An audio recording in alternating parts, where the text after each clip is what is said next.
ng talong. Pinakaw na talong.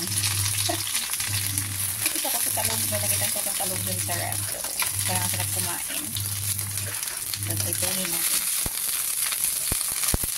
Namin ko eh. Tagal ko na din hindi nakakain na ganitong style na pagluto ng talong mga langka. So, isang guys.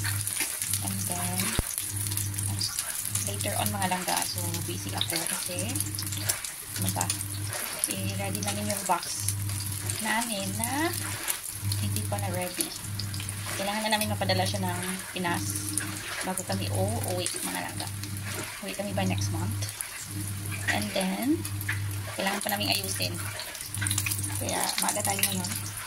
Mga 9, gising na ako pero wala pa rin nagawa. Ito pa lang, nagprito na talong. Aras na is magte-10 na siya. Dahil ako. Sarap to ng mga nagapag-isaw-saw sa toyo at saka with suka with sili. Pwede nata to. Ayaw ko din ang masyadong sunog. Yan.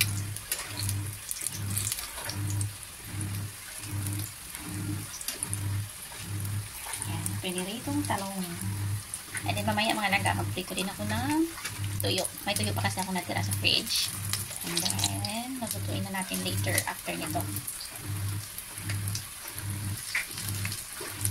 So this one is covered.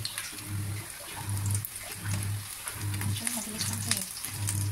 Pero gusto ko yung mas brown siya kunti. So this one is covered. How about this? Okay, also this one. Actually, dito sa amin na talong. Kinakuya George yata to.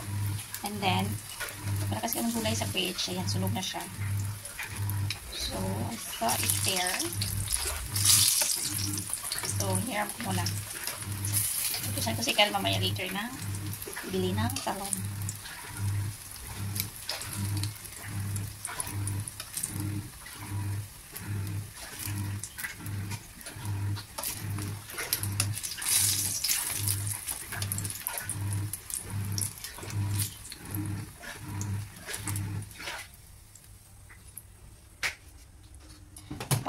Marami pag tray.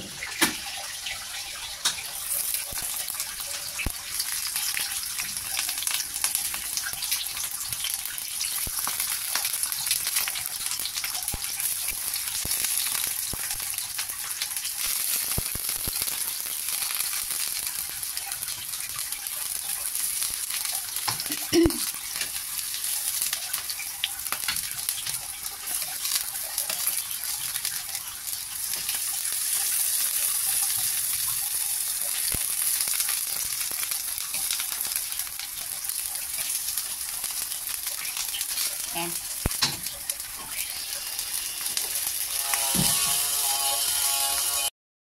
And then, naglaban na rin ako. So, malapit na siyang matapos. So, habang nagluluto. So, nilapahan ko din siya yung mga damit namin. So, ayan ang mga langga. So, luto na po yung tuyo at saka yung talong. And then, kanin. And then, sausawan mga langga. Yan. So, kain na tayo mga langga. Bago tayo magkalkal ng mga gamit na ilagay sa box mga langga. So, as you can see. Wala pa si Kyle. Mamaya pa yung mga 1. So, time check. It's 11. So, mag-breakfast muna ako mga langga. So, here. So, ayan na mga langga. Nagsimula na pala akong tapes na mga ilalagay namin sa box. So, ayan. So, coffee po yan. So, as you can see, ang kalat ng room namin, mga langga. And then, ito, start ko na rin siya. Ayan. Ilagay ko lahat sa box, mga langga. So, nagkalkal po ako ngayon.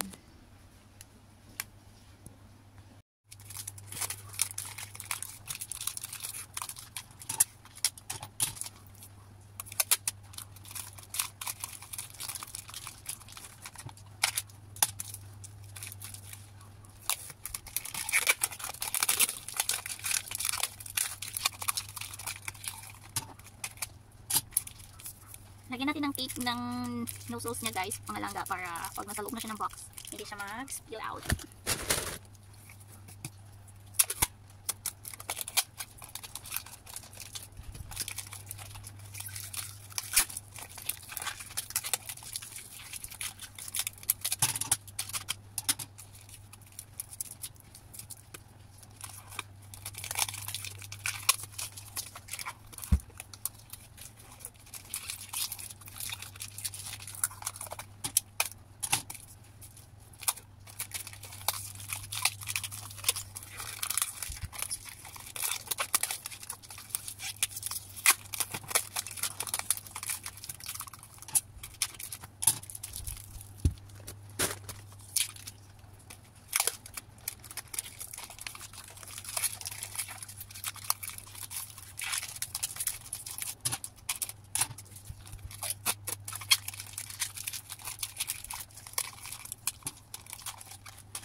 Nagbukas na siyang malangka.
Wala na tayong bigas, so ano ka sa inyo mamaya? Dito mo lang mo sa labas. Dito ko sa labas ko open eh? Wala nga po, dito tingnan mo, yung space. Wait, kasi ang maliit nandiyan sa kama. Ano, nilagay ko dyan, tapos nilagay ko yung gamit ko. Wait na. Yung gagamitin ko pa ngayon, ano. Painting. Ilang siya po nandiyan. Lagi mo na. Shampoo, tingnan ko pa.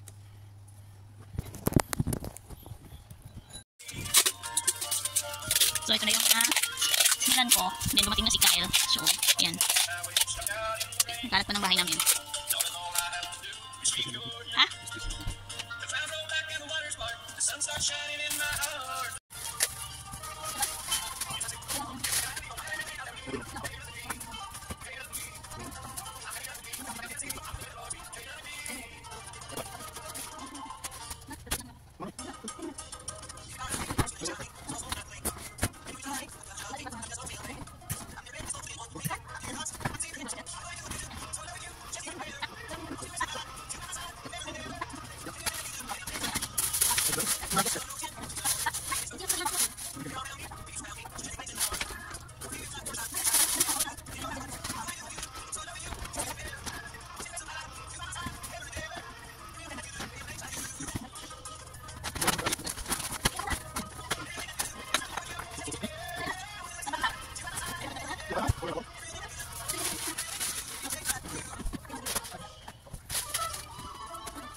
Sige,